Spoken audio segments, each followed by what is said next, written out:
E aí, seja bem-vindo ao seu curso. Oficialmente ele começa agora. Você viu aí o vídeo 0, onde eu dei as bases para você entender o que é a linguagem C#, o que você precisa para aprender, o que a gente precisa instalar. E chegou nesse vídeo a hora que eu mais gosto, que é a hora que eu conto a história de uma linguagem de programação ou de uma determinada tecnologia. Eu espero que você assista esses vídeos, porque eu faço com tanto carinho, eu faço uma pesquisa, eu vejo a evolução, trago só aquilo que eu julgo interessante. E a história do C# ele nem é tão longa assim, porque ela é uma linguagem muito nova. Como eu disse, ela surgiu em 1998.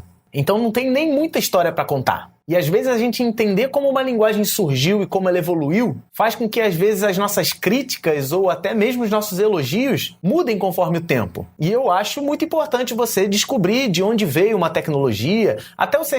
Você sabe por que se usa o Sharp, né? Aquela cerquilha, ou a hashtag, que é essa que está aparecendo aqui do lado? Existe um fundamento, existe uma explicação, na verdade existem duas explicações, e você vai ver isso comigo a partir de agora.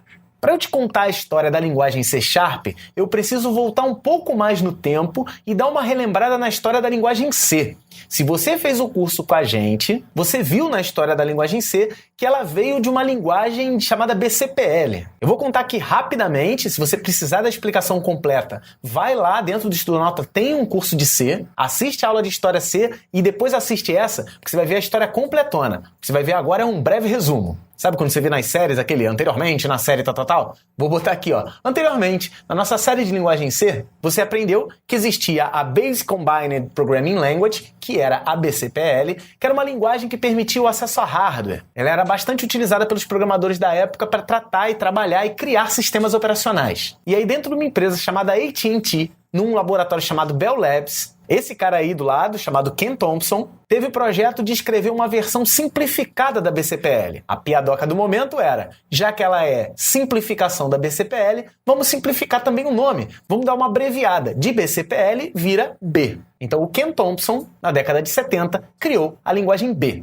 Ken Thompson também trabalhava num projeto, junto com um amigo, Dennis Ritchie, dentro da Bell Labs, funcionários da AT&T, eles estavam criando um sistema operacional. Esse momento aqui, a gente falou muito sobre isso durante a aula de linguagem C. Essa máquina é um PDP-11 e eles estão exatamente nesse momento criando o sistema operacional que depois veio a ser o Unix, ou Unix. Esse sistema operacional que evoluiu, depois deu uma treta tremenda com a AT&T, depois virou vários forks, né? Vários outros projetos similares ao Unix, inclusive o Linux é um deles. Mas na época, eles precisavam de uma linguagem de programação melhor do que a BCPL para poder criar o sistema operacional deles. Ken Thompson, junto com Dennis Ritchie, criaram então a evolução da linguagem B, a linguagem C, que é essa linguagem que você fez aí o curso com a gente dentro do Estudonauta. Ela foi uma linguagem que surgiu durante a década de 60 e 70 e depois disso ficou muito famosa. Ela era uma linguagem estruturada, baseada no paradigma imperativo e que foi evoluindo segundo pequenas versões. Depois veio um outro funcionário da AT&T, de nome bem difícil, chamado Bjorn Stroustrup. Não sei nem se eu estou falando certo. É esse cara aqui, o Stroustrup. E ele teve a seguinte ideia. Poxa, se eu pegar a linguagem C e utilizar um novo paradigma a ela, porque nessa época estava surgindo linguagens tipo Simula, tinha o Alan Kay estudando os princípios da orientação a objeto, então o Stroustrup, esse último cara aqui perto da minha cabeça, ele resolveu adicionar a característica de orientação a objeto à linguagem C. Basicamente seria a linguagem C normal, com a adição de mais uma funcionalidade, que seria a orientação a objeto. O primeiro nome a ser escolhido para essa linguagem foi C com objetos, ou C with Objects, que logo de cara foi rejeitado porque precisava-se de uma piadoca. Como na linguagem C, mais é um operador de acrescentar uma coisa numa variável, ele acrescenta uma unidade na variável. Então, eles resolveram chamar de C++, a linguagem que antigamente era chamada de C with Objects, ou C com objetos. Surge então a linguagem C++. Isso na década de 80. A linguagem C++ foi evoluindo, teve suas funcionalidades, mas ela tinha herdado muita coisa chata da linguagem C. A linguagem C, ela é uma ótima linguagem, eu já falei isso 1 milhão de vezes aqui, mas ela é chatinha. Ela tem umas coisas que são uns detalhes que precisam ser feitos e que acabam incomodando muitos programadores. Pensando nisso, décadas depois, em 1998, outro cara de nome muito difícil de se falar, chamado Anders Hejlsberg, eu não sei nem se eu estou falando certo de novo, que é esse cara aqui do lado, que é um cara muito famoso no ramo de programação. Se você nunca ouviu falar o nome dele, presta atenção que já já você vai entender. O Hejlsberg resolveu fazer o seguinte, criar uma evolução do C++. seria uma linguagem que se parecia com C, traria a orientação objeto, mas eliminaria essa parte chata que eu disse, da linguagem C++.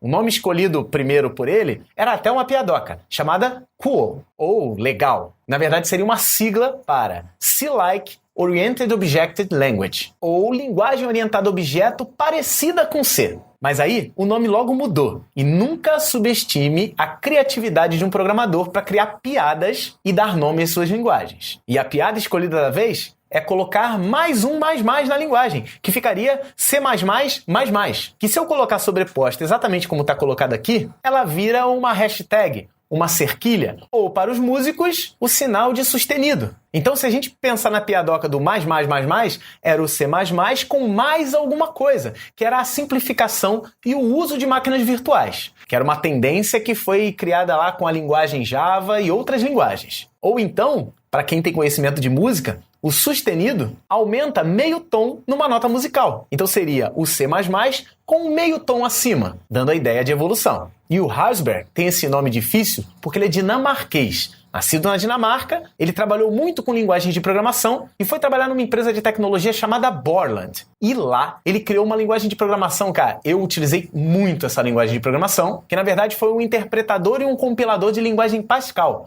O Turbo Pascal. Provavelmente, se você aprendeu Pascal dentro da sua escola ou da faculdade aqui no Brasil, se você é antigo, você trabalhou com Turbo Pascal. Se você é mais recente, se você é um jovem que aprendeu Pascal, provavelmente você usou um Pascalzinho, que era uma versão brasileira. Mas o Turbo Pascal, esse daqui, nossa, mas foi muito famoso lá na década de 80, 90. E não para por aí. Dentro da própria empresa Borland, depois de criar o Turbo Pascal, ele trabalhou na criação da linguagem chamada Object Pascal e no desenvolvimento de uma IDE que é muito famosa até hoje dentro de sala de aula, o Delphi, ou Delphi, como é chamado aqui no Brasil. O Delphi também é criação do Huysberg. Depois de criar o Delphi, ficar famoso, ele acabou saindo da Borland e conseguiu um emprego na Microsoft. Uma vez na Microsoft, ele recebeu um desafio. A Microsoft estava criando uma plataforma de desenvolvimento unificado, que já você vai entender como funciona. Se chamava .NET Framework, ou .NET Framework. E ele recebeu a missão de criar uma linguagem que seja simples para poder interagir com o .NET Framework. Basicamente, ele pegou os princípios lá da linguagem Cool, que ele tinha acabado de criar, e renomear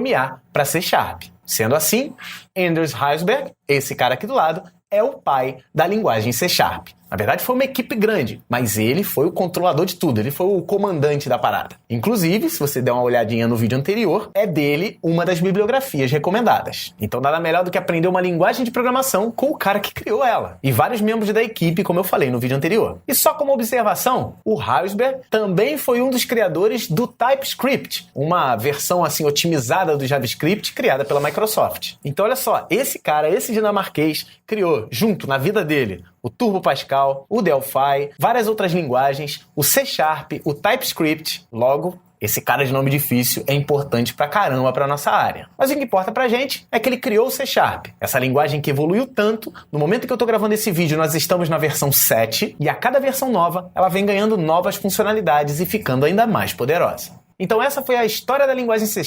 Eu espero sinceramente que você tenha gostado e que isso tenha inspirado ainda mais a você a aprender essa linguagem de programação. No próximo vídeo, você vai entender como funciona a linguagem, vai entender um pouco mais sobre a plataforma .NET Framework, como ela funciona, para a gente poder deixar tudo preparado na nossa máquina e logo em seguida instalar o sistema Visual Studio e todos os sistemas que a gente precisa complementares para deixar a nossa máquina pronta para começar a fazer o nosso primeiro programa em C#, que você vai fazer nesse módulo ainda. Então é isso, se prepare aí, porque o próximo vídeo já está vindo.